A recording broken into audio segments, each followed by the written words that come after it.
Ngizathi inkokheli eqotho inkokheli esuka iyinkokheli elokwesaba uNkulunkulu.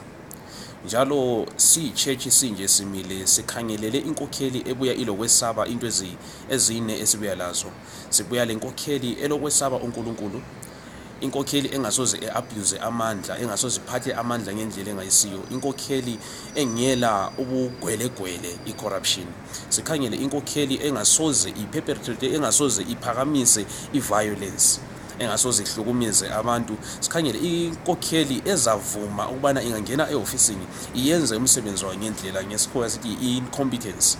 So we are against into lezi ezine violence, abuse of power, incompetence, sikhangele kanye le into ezine lezi. So into ethi sikhangelele thina ukuthi as the church we are rising up, sisithi kule campaign esiya kiyo we are massing up ama-churches ukuthi bavote ngendlela ephakemeyo. Sisiza kanye le campaign yethu esithi Christian Vote. Sifuna amaKristu bonke aphakame avote. Inkokheli eyiyo elungileyo ilethwa ngamaKristu mayesima elokwesaba inkosi.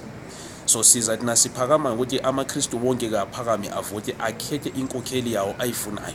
Inkokheli ingaphakama kube inkokheli elungileyo, lama institute azaba right, azalisebenza ngendlela ngoba wonke uzaba lokwesaba uNkulunkulu.